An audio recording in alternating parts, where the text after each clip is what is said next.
इस वीडियो में greatest lower bound यानी इन्फिमम और लीस्ट अपर बाउंड यानी सुप्रीमम के टॉपिक को समझेंगे। इन टॉपिक को समझते समझते हमारा लोअर बाउंड और अपर बाउंड का भी कंसेप्ट क्लियर हो जाएगा। और इस वीडियो के आखिर में मैं कुछ इंपॉर्टेंट रिमार्क्स के बारे में भी बताऊंगी जो कि आप सबको पता होना चाहिए, इसीलिए आप इस वीडियो को आखिर तक ज़रूर देखिएगा। तो चलो शुरू करते हैं।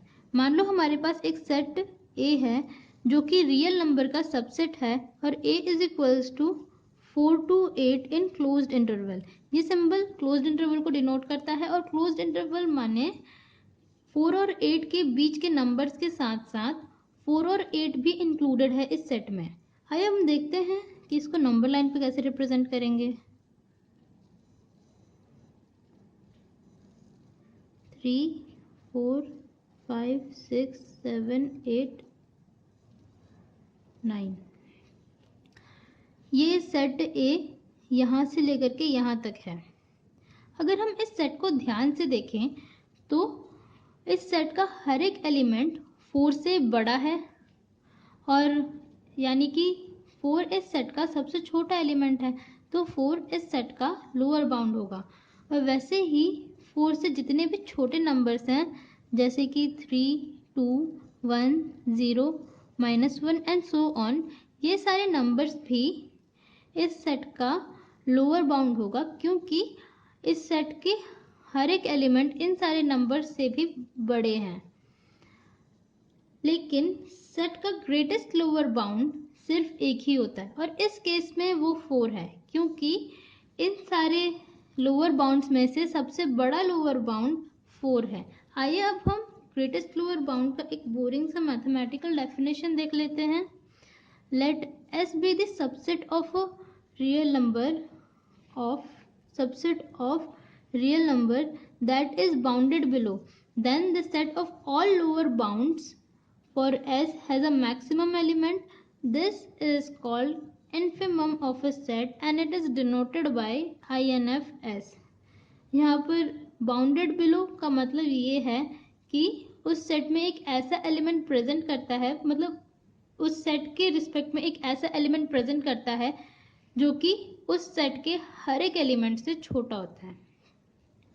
तो इस सेट में, इस डेफिनेशन में ये कहा गया है कि सेट एक रियल नंबर का सबसेट है और वो बाउंडेड बिलो है, देन उसके बहुत सारे लोअर बाउंड्स में से जो सबसे बड़ा है जो कि मैक्सिमम एलिमेंट है वो उस सेट का इन्फिमम यानी कि ग्रेटेस्ट लोअर बाउंड होगा। आइए अब हम देखते हैं कि ग्रेटेस्ट लोअर बाउंड का एक्सियम क्या होता है, और उसको देखने से पहले हम ये समझते हैं कि एक्सियम होता क्या है। एक्सियम एक ऐसा स्टेटमेंट होता है जो कि बहुत सारे लोग उसको ट्रू मानते हैं और कुछ मैथमेटिशियंस उन स्टेटमेंट को यूज़ करके अलग अलग स्टेटमेंट्स को प्रूव करते हैं। तो ग्रेटेस्ट लोअर बाउंड का हम एक्सियम देखते हैं। Any non empty set which is bounded below has a greatest lower bound. इसका मतलब ये है अगर कोई भी सेट नॉन एम्प्टी सेट अगर वो बाउंडेड बिलो है देन उसका ग्रेटेस्ट लोअर बाउंड एग्जिस्ट करेगा। जैसे कि हमने इस केस में देखा था कि इसका ग्रेटेस्ट लोअर बाउंड एग्जिस्ट कर रहा है और वो 4 है। वैसे ही अगर हम इस सेट में ध्यान से देखें तो इस सेट का हर एक एलिमेंट 8 से छोटा है, यानी कि इस सेट का सबसे बड़ा एलिमेंट 8 है, इसीलिए 8 इस सेट का अपर बाउंड होगा। वैसे ही 8 से जितने भी बड़े एलिमेंट्स हैं जैसे कि 9, 10, 11, 12 एंड सो ऑन, वो सारे भी इस सेट का अपर बाउंड होगा क्योंकि उन सारे नंबर से सेट का हर एक एलिमेंट छोटा है। लेकिन सेट का लीस्ट अपर बाउंड यानी सुप्रीमम सिर्फ एक ही होता है। इस केस में 8 है क्योंकि इतने सारे अपर बाउंड्स में से सबसे छोटा अपर बाउंड 8 है, इसीलिए वो लीस्ट अपर बाउंड होगा। आइए अब हम लीस्ट अपर बाउंड का डेफिनेशन देखते हैं।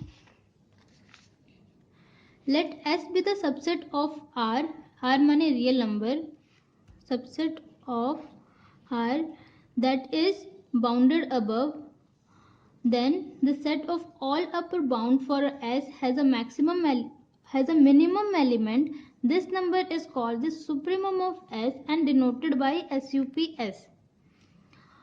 अब यहाँ पर बाउंडेड अबव माने वो कोई भी सेट अगर बाउंडेड अबव तभी होगा जब एक ऐसा कोई एलिमेंट है एग्जिस्ट कर रहा है जो कि उस सेट के हर एक एलिमेंट से बड़ा होगा। आइए अब हम ग्रेटेस्ट लोअर बाउंड का एक्सियम देखते हैं। Any non empty set which is bounded below has a greatest lower bound. अगर कोई भी ऐसा सेट जो कि नॉन एम्प्टी है और वो बाउंडेड बिलो है देन उसका एक ग्रेटेस्ट लोअर बाउंड एग्जिस्ट करेगा। जैसे कि हमने इस केस में देखा, इस केस में ये बाउंडेड जैसे ये बाउंडेड अबव है और इसका लीस्ट अपर बाउंड भी एग्जिस्ट कर रहा है। आइए अब हम कुछ इंपॉर्टेंट रिमार्क्स देखते हैं।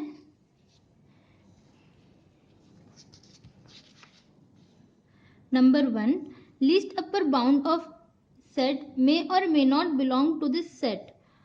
Similarly, greatest lower bound of a set may or may not belong to the set. तो लीस्ट अपर बाउंड अभी तो हमने देखा एक ऐसा एग्जाम्पल जिसमें लीस्ट अपर बाउंड और ग्रेटेस्ट लोअर बाउंड दोनों ही सेट में बिलोंग कर रहे हैं। अगर मान लो उस सेट की जगह अगर हमारे पास ए ऐसा होता 4 to 8 इन ओपन इंटरवल, इस सिंबल का माने ओपन इंटरवल होता है 4 to 8 इन ओपन इंटरवल। इसका मतलब 4 और 8 के बीच के नंबर्स इंक्लूडेड हैं बट 4 और 8 इसमें इंक्लूडेड नहीं है और ए यहाँ पर रियल नंबर का सबसेट है।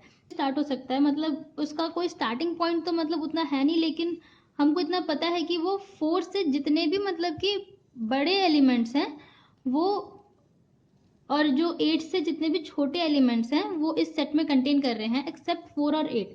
तो इसका लीस्ट अपर बाउंड इसका 8 है और ग्रेटेस्ट लोअर बाउंड इसका 4 है, लेकिन 4 और 8 इस सेट में इंक्लूडेड नहीं है। देन हमने ये देख लिया कि ये मे कब होता है और मे नॉट कब होता है। अब हम इसका सेकंड वाला देखते हैं। सेकंड रिमार्क क्या है? When the set has no lower bound, then the infimum is minus infinity. Similarly, when the set has no upper bound, then the supremum is plus infinity. अब हम इसका थर्ड देखते हैं। Third remark, least upper bound of an empty set is minus infinity and greatest lower bound of an empty set is plus infinity. आप लोगों को लग रहा होगा कि empty set है जिसमें कि कोई एलिमेंट कंटेन ही नहीं करता है तो उसका लीस्ट अपर बाउंड और ग्रेटेस्ट लोअर बाउंड तो कुछ भी नहीं होना चाहिए, तो फिर ये कैसे प्लस इन्फिनिटी और माइनस इन्फिनिटी आ रहा है? तो अभी देख लेते हैं वो कैसे होता है। मान लो कि इसका एक लीस्ट अपर बाउंड है x, लेकिन इसमें तो कोई एलिमेंट कंटेन कर ही नहीं रहा है, तो हम ये भी बोल सकते हैं कि x-1 इसका लीस्ट अपर बाउंड है। और वैसे ही हम x-1 से एक और छोटा एलिमेंट ले सकते हैं, छोटा एलिमेंट ले सकते हैं जो कि है x-2, हम बोल सकते हैं कि ये भी इसका लीस्ट अपर बाउंड है। और वैसे ही अगर हम इसमें आगे बढ़ते जाएं तो फिर x-3, x-4, x-5 अब तो हम इन्फिनिटी तक जा सकते हैं। तो इसका लीस्ट अपर बाउंड वैसे अगर हम इस तरह इस वे में आगे बढ़ते जाएं तो इसका least upper bound minus infinity आएगा। और सिमिलरली अगर हम एम्प्टी सेट का अगर हम ग्रेटेस्ट लोअर बाउंड निकालें तो वो प्लस इन्फिनिटी आएगा। आई होप आप लोगों को ये टॉपिक्स अच्छे से क्लियर हो गया होगा।